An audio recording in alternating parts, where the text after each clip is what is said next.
boy, it's been a long time, ladies and gentlemen. That's right. Well, listen, the Bleacher Report brought out a quarterbacks list, and, Jeremy Fowler has a quarterback list that's out there asking NFL executives to rank their quarterbacks. And none other than Super Bowl MVP quarterback for the Philadelphia Eagles cracked the top 10, but he made it at number 9. And Eagle fans are irate. And they're looking at this list and they're saying, are you kidding me? The guy just came off Super Bowl MVP and he's not even a top 5 quarterback. And it's been getting a lot of stir and a lot of rumors and not rumors. It's been getting a lot of content out of people who are talking NFL. And it's a very polarizing topic, our quarterback, Jalen Hurts, because on one hand, you look at him and you say, hey, if resume matters for a quarterback, you got to look at Jalen Hurts' resume and say, hey, how does he stack up with the rest of the guys in the NFL? And it's easy to say, like, hey, listen, Super Bowl MVP, he's the only other quarterback in the NFC outside of Matt Stafford and Aaron Rodgers to have a Super Bowl title. At least that's what I'm thinking off the top of my head. And then in the AFC side of things, Patrick Mahomes is there, who's the king of the AFC, and really no one else has beaten him other than Joe Burrow. And he doesn't have a Super Bowl title and missed the playoffs the last 2 years. Jalen Hurts has the resume to suggest that he's a top 5 quarterback. However, these executives made a list and they said that they would rather have other quarterbacks like Mahomes, like Allen, like Burrow, like Lamar, like Jaden Daniels, Matt Stafford, Justin Herbert, Jared Goff, before a quarterback like Jalen Hurts.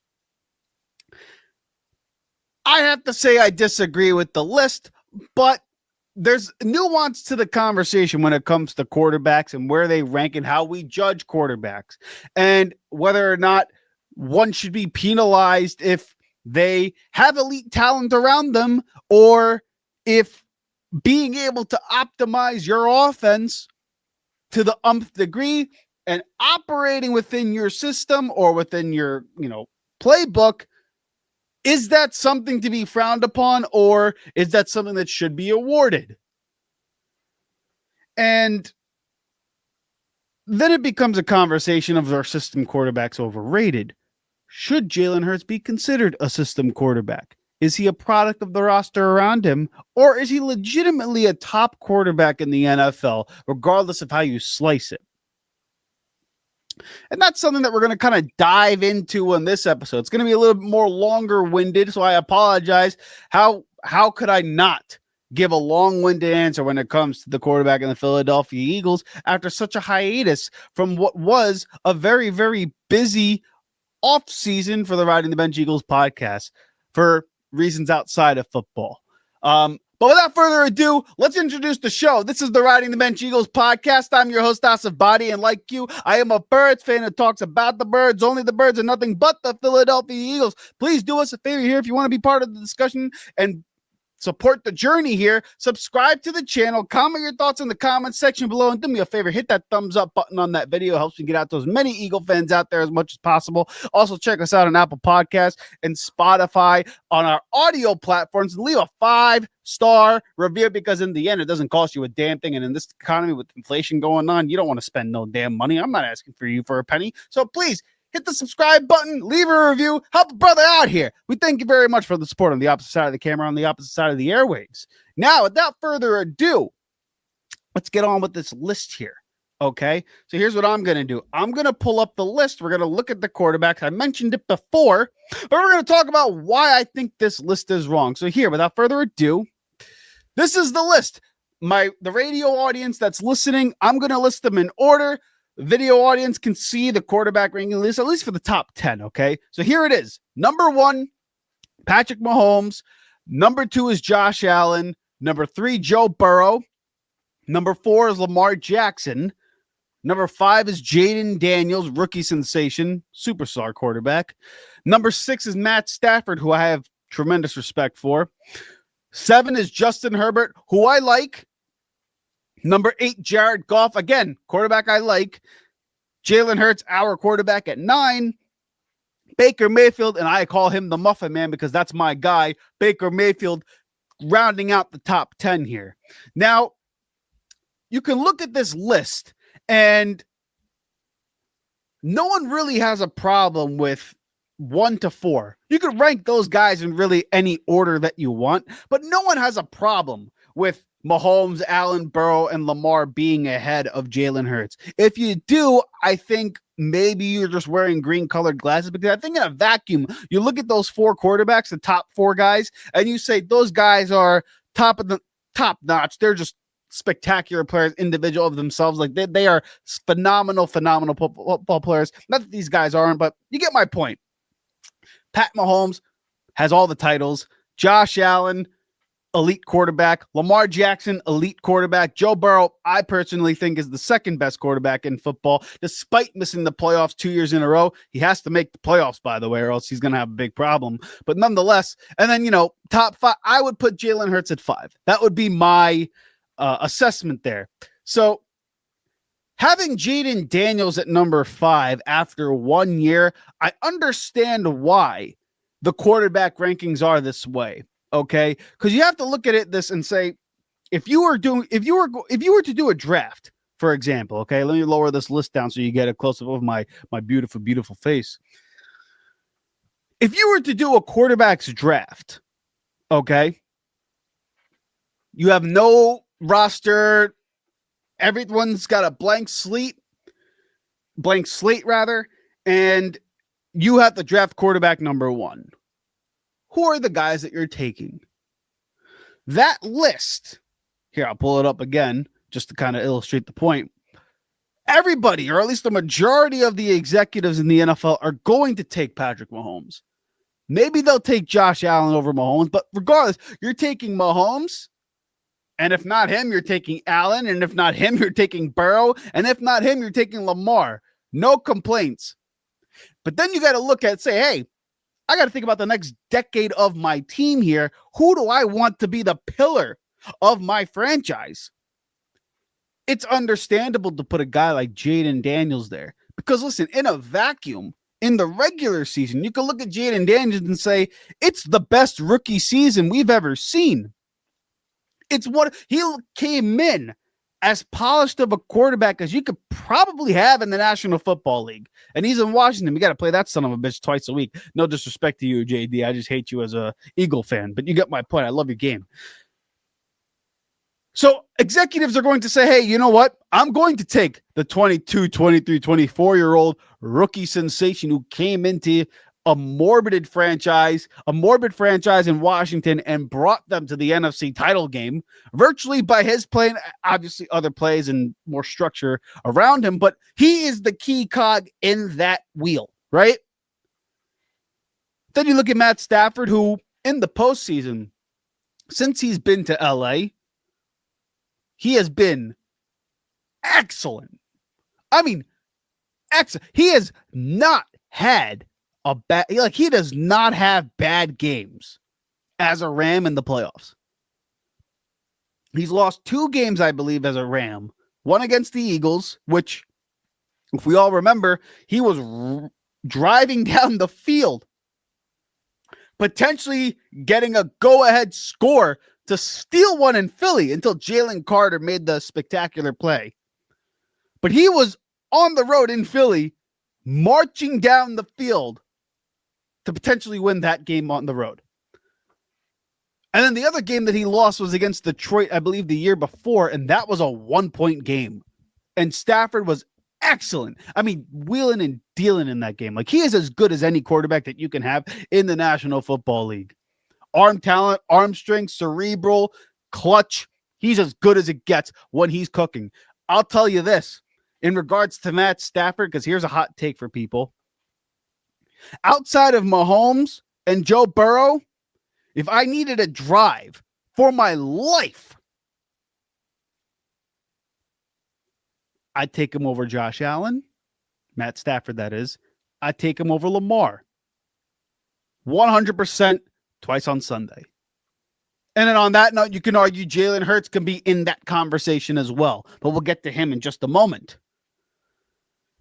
And then after that, you got to look at some of the other guys on the list. Justin Herbert, Jared Goff, and obviously Baker Mayfield has a good playoff record. I think he's a really good quarterback. I just don't think right now you can say he's better than Jalen Hurts. But Justin Herbert and Jared Goff, and again, I think executives look at that conversation with the quarterbacks and say, hey, I'm building from the bottom up quarterback draft. I need to build this guy in a lab. You're looking at a guy like Justin Herbert and you're saying he's got everything you need at quarterback. Big arm, tall, tough.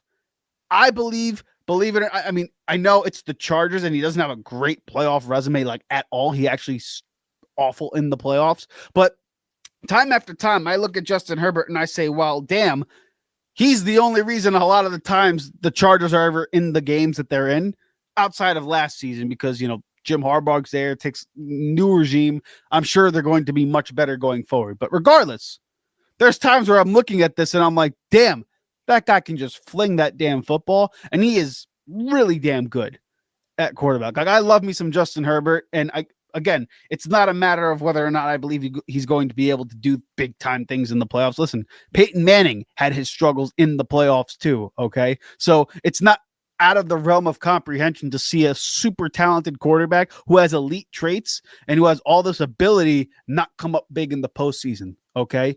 Peyton Manning had this struggle. Justin Herbert has that struggle, and he has to get that monkey off his back, which is why I disagree with him being at 7 as opposed to, you know, putting him further down on the list.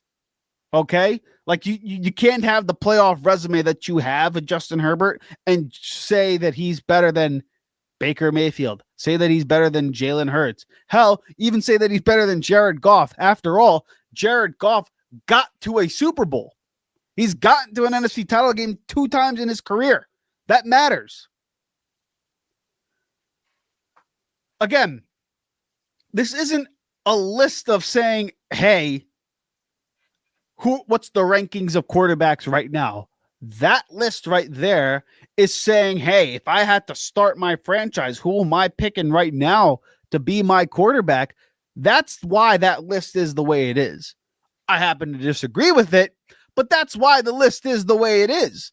It's why they have Jaden Daniels ahead of Jalen Hurts. It's why they have a guy like Justin Herbert ahead of Jalen Hurts. And with Jared Goff, you could say what you want about Jared Goff. He's had elite numbers for the past couple of years in that Detroit's offense. Now, we'll see what he looks like without Ben Johnson. Because he's had Sean McVay in his career and he's had Ben Johnson in his career. 2 of the better play callers in the National Football League.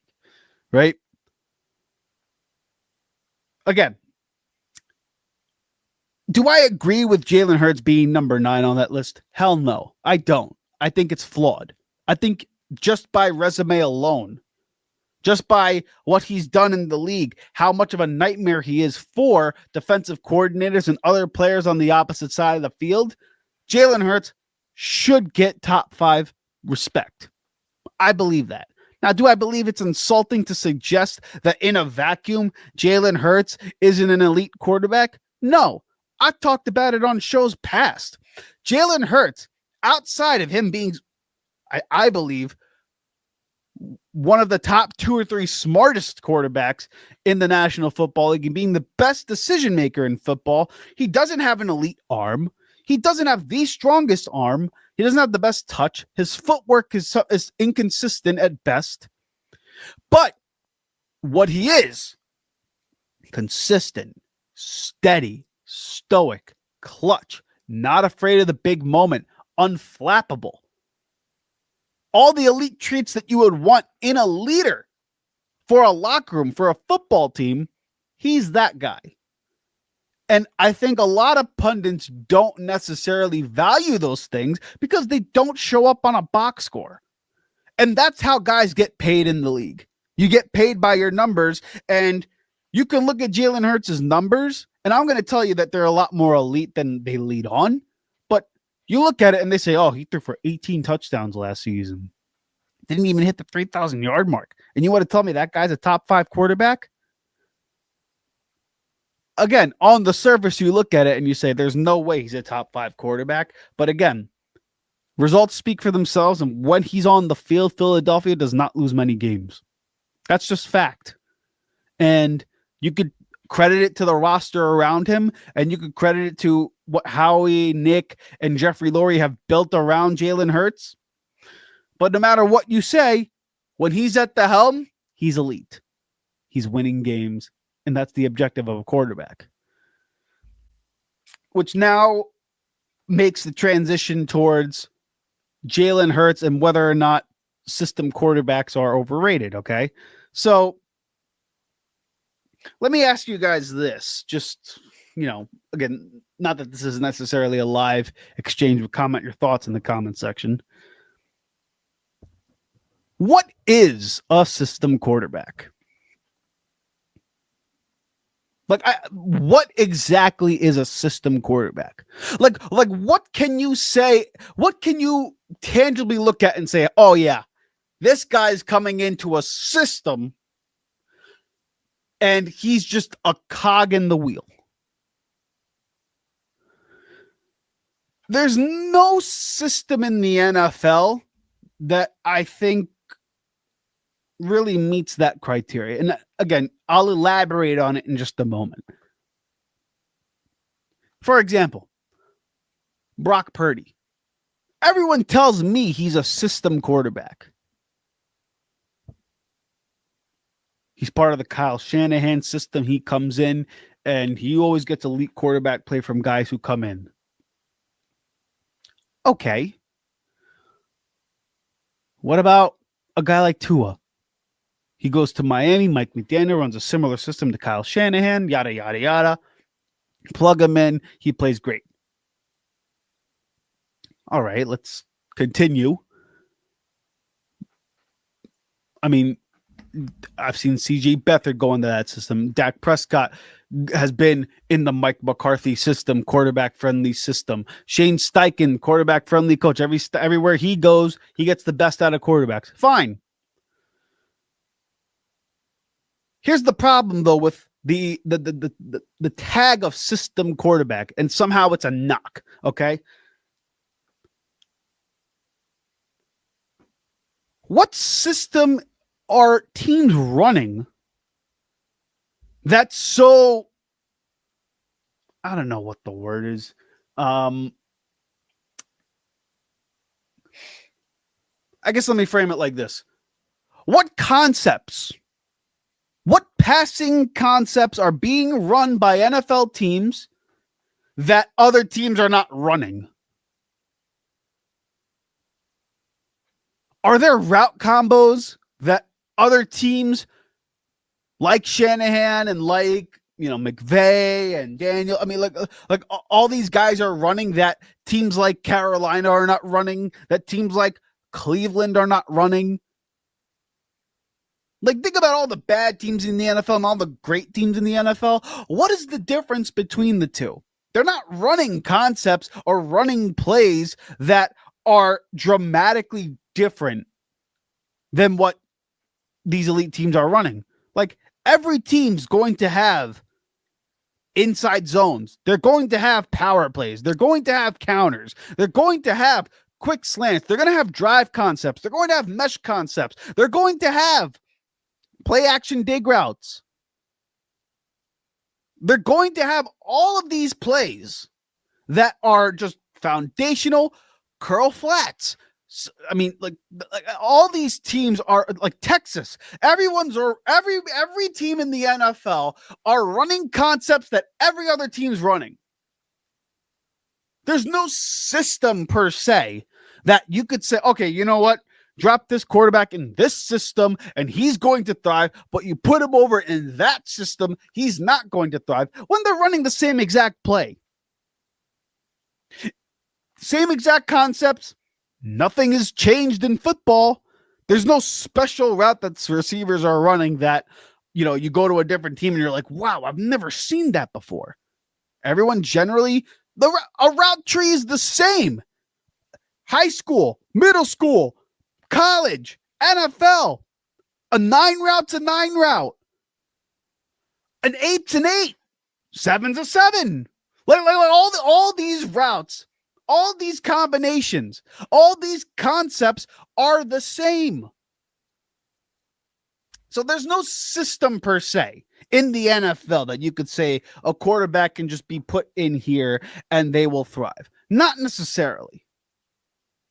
However, what you can say is that, hey, there's really great coaches who are better teachers. There are really excellent teams out there that optimize the play of the quarterback. Like Mike McDaniel, for example, not necessarily the best head coach, but what he is a guy that is really creative in his flow of play calling. He makes it easier for the quarterback to operate and execute the game plan with a good balance of run, pass, and making concepts fit his quarterback's strength. Same with Kyle Shanahan. It's not like, the offense has been that dramatically different from what he was doing in Atlanta versus what he's doing in San Francisco. The difference is talent. You plug in Christian McCaffrey, Brandon Ayuk, Deebo Samuel, you're going to get an elite offense along with George Kittle. In Atlanta, he had Matt Ryan, he had Julio Jones, he had Devontae Freeman. Excellent players. You're going to get an excellent output. Mike McDaniel, Tyreek Hill, Jalen Waddle, Raheem Mostert. You're going to get good output. Patrick Mahomes, Andy Reid.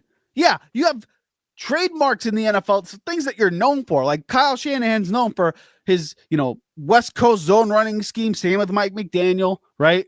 And they're known for their play action pass, and they're known for toughness. Sean McVay, really known for his zone running scheme, power running scheme, play action pass. Andy Reid's known for the screen game, quick short passes, helping the quarterback out. Sean Payton's known for the vertical concepts, intermediate routes, really meshes, underneath throws, really good at chopping up a defense. Kevin O'Connell in Minnesota, known for his deep shots down the field, big plays, drawn out concepts. Shane Steichen, really, really known for shortening the field for a quarterback so that half the field is what he's operating on, making it a numbers game. Easy, quarterback-friendly offense. Mike McCarthy, super quick, short passes in the intermediate, taking wide receiver one, putting him in the slot and letting him work one-on-one on a nickel quarterback. Like that, like those are things that these guys are known for. But again, it's not like Mike McCarthy's running a play with like slants and digs one way, and in Shanahan's system, they're running it another way. No. The difference is play calling and personnel. I say all of that, and again, I'm going to get to the point here now. I say all of that to suggest this. Jalen Hurts' system. What exactly is the system that Jalen Hurts is operating under? Nick Sirianni has been his head coach throughout his tenure, but he's had a different play caller every single year of his career. Right? He had Sirianni call plays. He had Shane Steichen call plays. He had Brian Johnson and Nick Sirianni call plays again.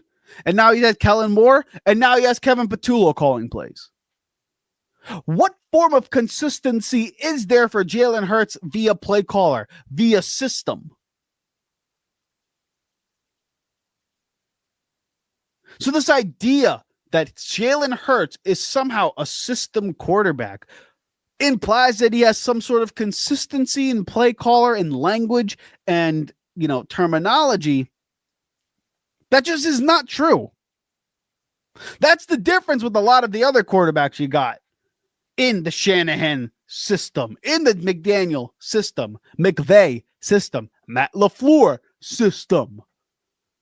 All of them have had consistency in the terminology, in progressions, in how the plays develop. Jalen Hurts has had a different teacher every single year of his career, even going back to college. Somehow, though, it's a knock on quarterbacks to have consistency in play caller. If being a system quarterback, quote unquote, is a bad thing, then why is Brady's system praised? Why is the McDaniel system praised? What the difference is between a system quarterback versus concepts is execution and consistency in play calling. That's the system. It's not concepts. Why do you think every year Jalen Hurts is relatively consistent in terms of his numbers? 20 passing touchdowns, give or take, pretty low on the interception scale. He'll get double-digit rushing touchdowns. And you know where he wants to go with the ball.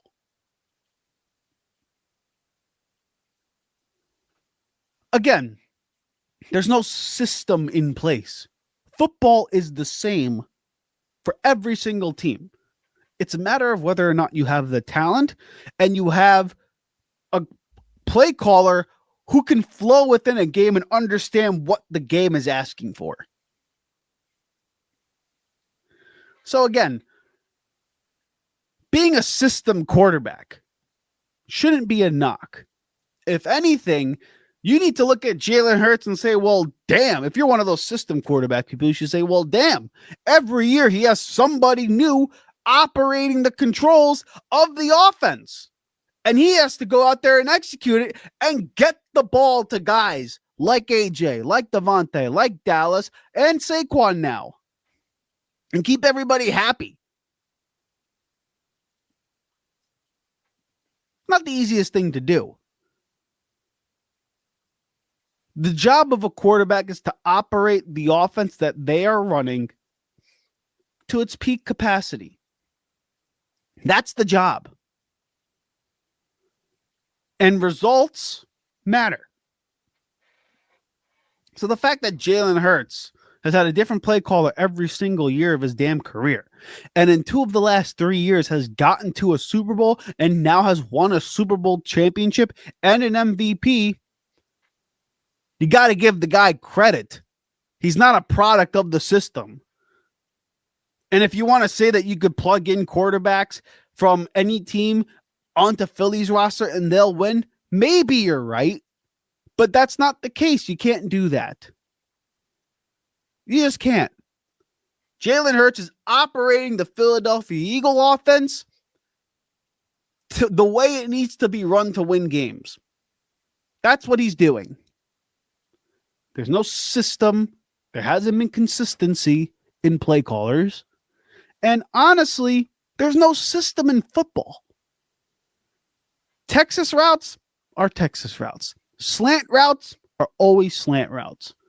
Digs, posts, nines, curls, flat routes, drags, mesh concepts, pivot routes, all the same.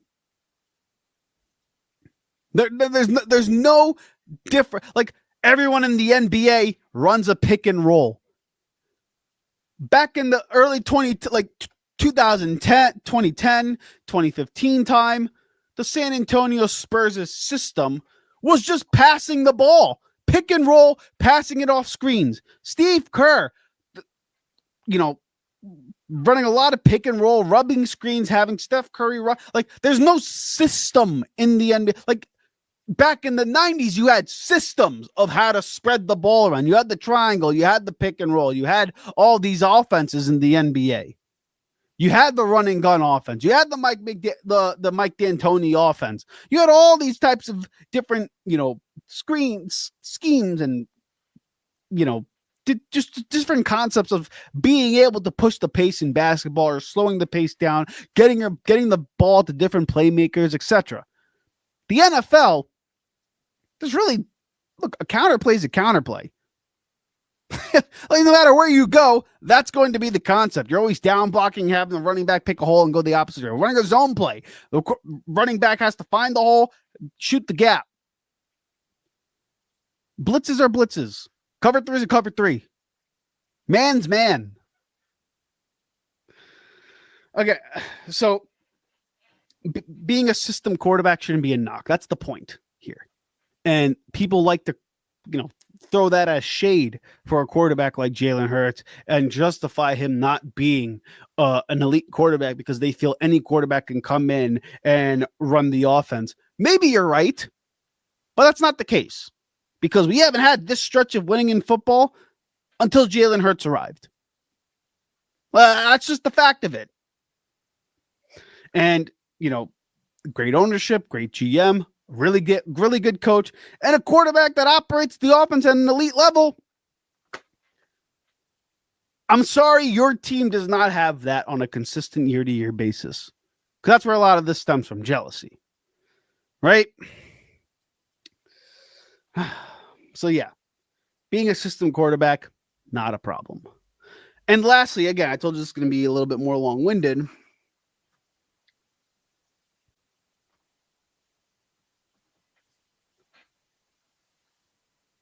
Is Jalen Hurts a product of the roster? Does him having the best roster in all of football inflate his reputation and how fans, particularly Eagle fans, look at him? We kind of touched on it before, but can you name me a winning football team that didn't have good to great or elite players on all levels? I mean, think about all of the teams who have won Super Bowls. They had to be good. They had to be. Otherwise, they wouldn't have made it to the dance. Football's too hard to sit there and suggest that, oh, this guy wasn't good. He just had a great team around him. No. He operated the offense that was needed to be run.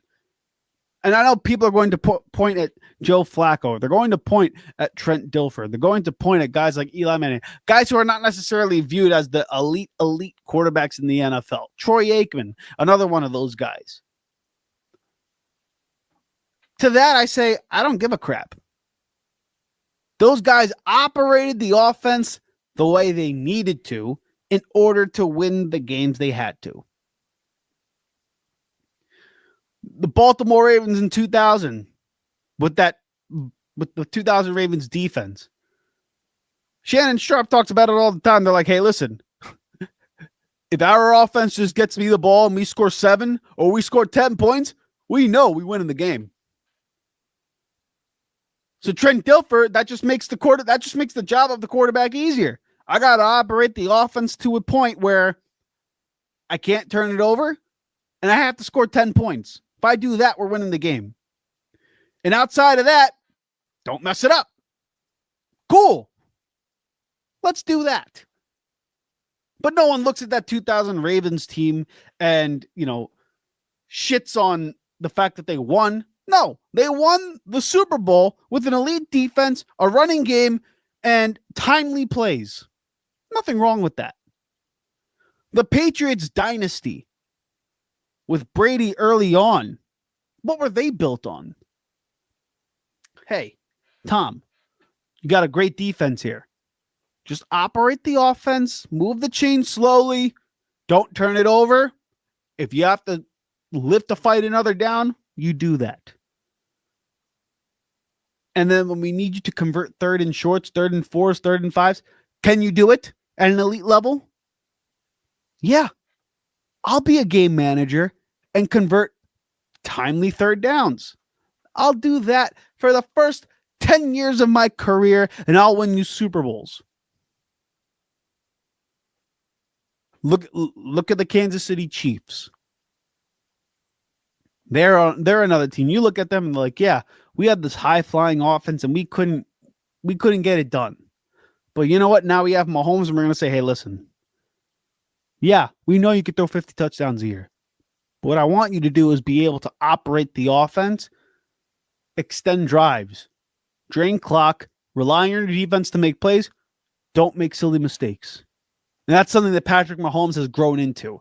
Being a quarterback who's elite in situational, play calling and understanding moments. Same with Brady. Understanding moments. That's the mark of great teams. And every one of them, you can look at it and say, wow, they had great players on both sides of the ball. Kansas City Chiefs have amazing defenses. They had great players on offense, Travis Kelce, Tyreek Hill. You know what I mean? Brady had Gronkowski. He had Edelman. He had Randy Moss earlier on, even though they didn't win with that Randy Moss team. But that 2007 Patriots team was one of the best I've ever seen. Eli Manning and the New York Giants, they had great play too. They had great players. Michael Strahan, Osi Umenyiora, Matthias Kiwanuka, Fred Robbins, Antonio Pierce on the defense. And then on offense, you had Plaxico Burress. You had Hakeem Nicks, Victor Cruz one year. Brandon Jacobs. Like those guys they were really good players. And then he was playing at an elite level. Again, I bring all of that up, and I'm just trying to, guide the conversation to a point where I'm saying this. You can't name me football teams who have won it all and not look at them and say, wow, they had really good players on their roster, and it doesn't shortchange what they've accomplished in their career. It doesn't. So the fact that Jalen Hurts won the Super Bowl with this Philadelphia Eagles team, again, you can say all you want, like, oh, wow, he's got the easiest situation to play quarterback in. Fine. Guess what I say to you? I don't care.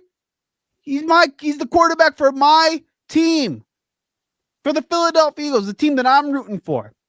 If I were to look at the Kansas City Chiefs and say, wow, he has Andy Reid, he had Brett Veach, he has Travis Kelce, he had all these guys. What a lucky quarterback to be. Sure. But that doesn't shortchange what Patrick Mahomes has done in his career. That doesn't shortchange what Tom Brady has done in his career. He had the greatest coach of all time, the greatest defensive mind to ever coach in the NFL, and Bill Belichick. He had one of the best rosters in the NFL at the time, one of the best defenses at that time. The 2000 Ravens defense, it's one of the greatest defenses in NFL history. Look at every Super Bowl championship that you can think of. Tell me the team that doesn't have great to elite players on that rosters. They all do.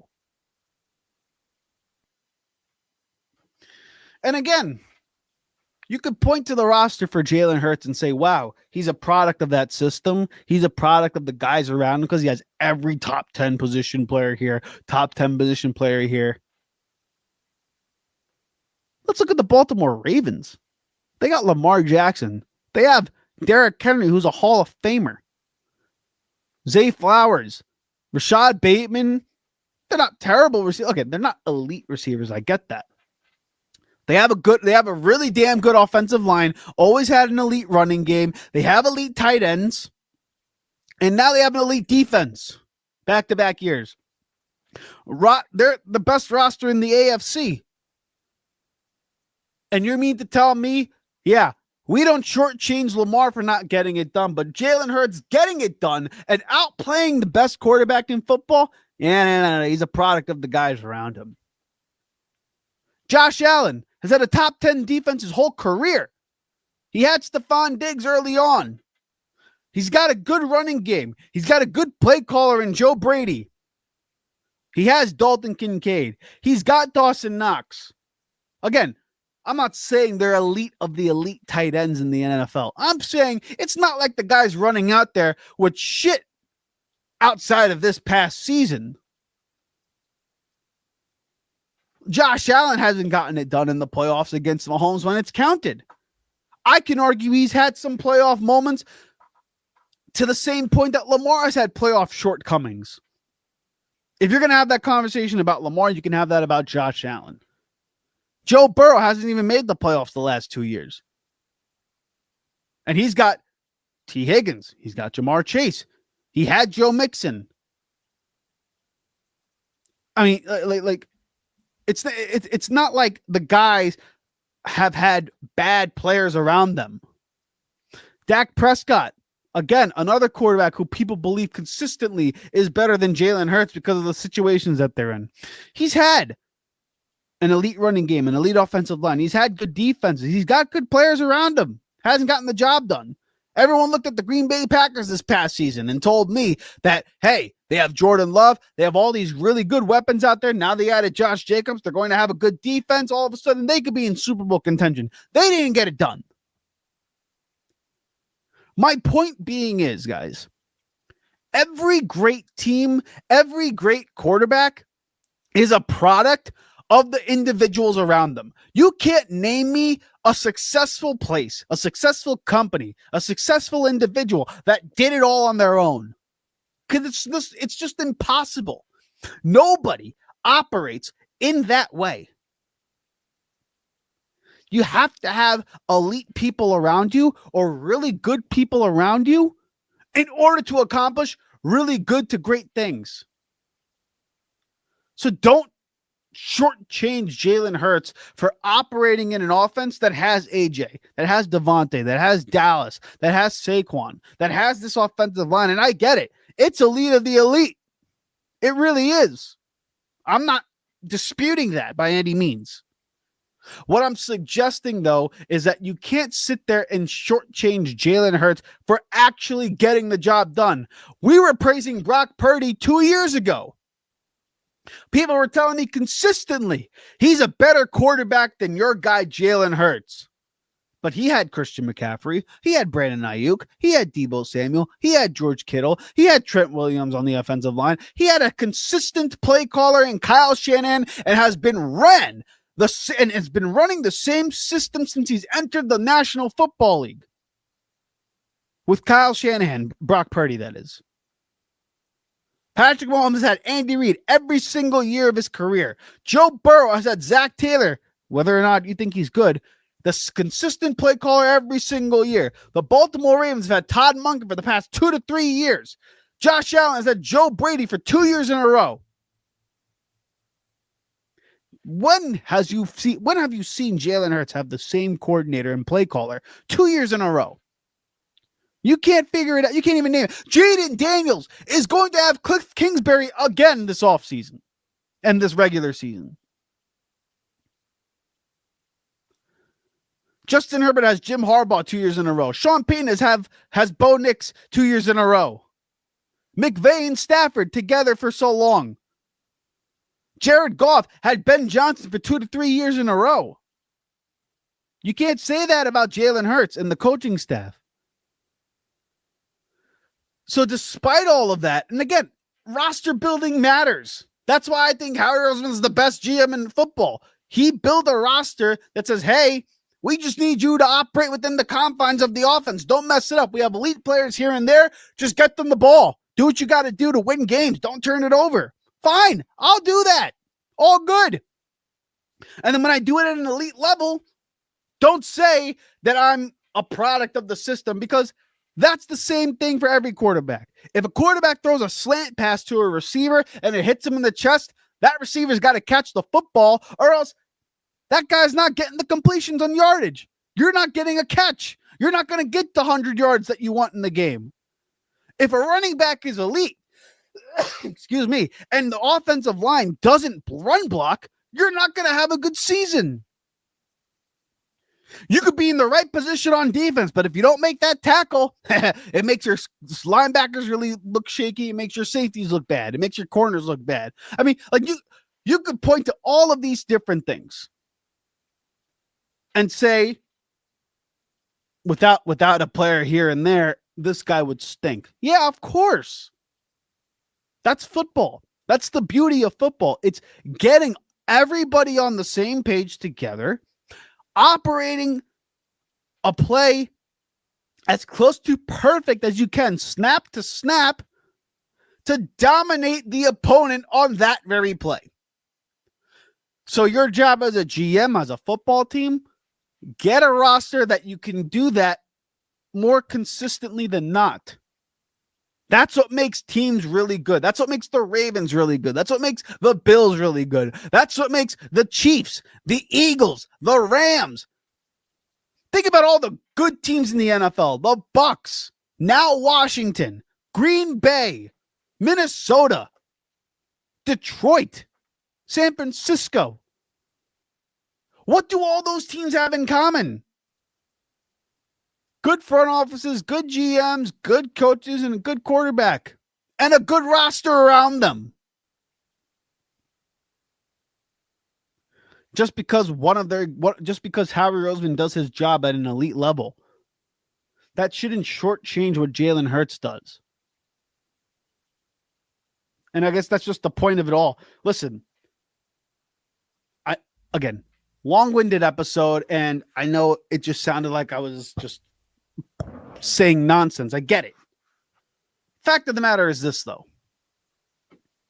Jalen Hurts, the Philadelphia Eagles, no matter what you say about any quarterback, particularly him, though, because I'm an Eagle fan, in case you couldn't tell,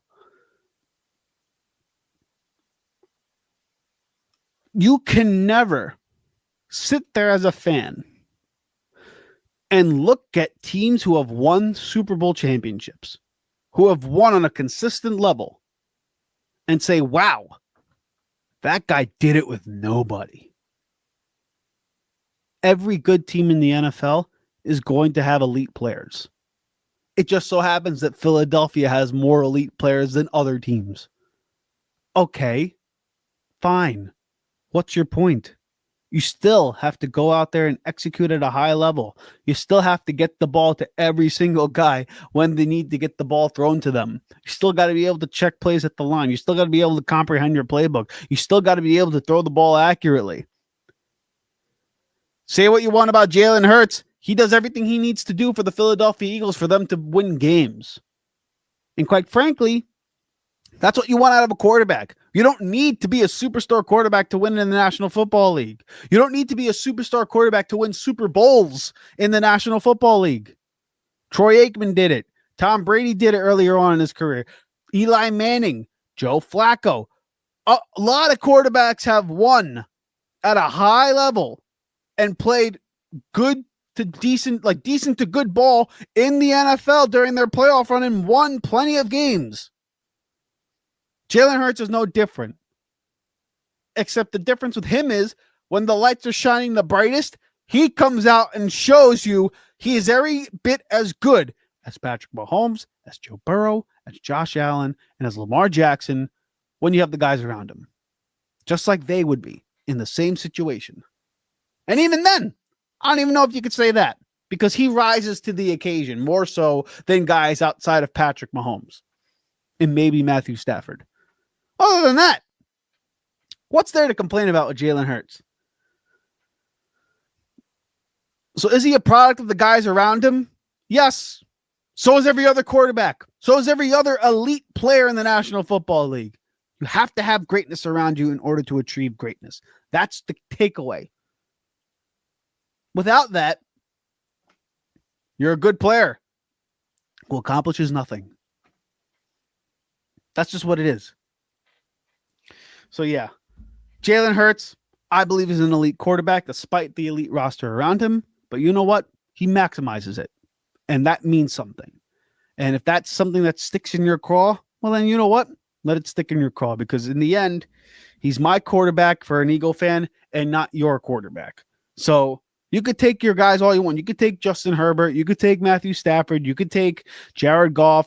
You could take Jordan Love, CJ Stroud. You could take all those guys. You could take Dak Prescott, Brock Purdy. Take all those guys if you want them. Go ahead. I'm cool with Jalen Hurts as the Philadelphia Eagles quarterback. I am. I'm comfortable with it. And we have the results to show for it. So it is what it is. And on that note, that's going to be the episode for today. Apologies for being long-winded. But, you know, it was too polarizing of a topic with Jalen Hurts, quarterback, and understanding what quarterback means to a team. So I had to come onto the microphone and just give my thoughts on it. Let me know what you thought in the comment section below. And just like that, the 2025 season is going to begin in the next couple of weeks. And I'm excited for what the Philadelphia Eagles, coming off a Super Bowl championship, how they're going to respond in their title defense. Should be a good one. Hey, thank you so much for watching the Riding the Bench Eagles podcast. If you want to continue to support the channel, please hit the like and subscribe button down below. Also, check us out on Instagram and TikTok at Riding the Bench Eagles Pod. We're also on Apple Podcasts, Spotify, iHeartRadio, you name it, we're on there. Thank you so much for listening, and please join us next time here at the Riding the Bench Eagles Podcast.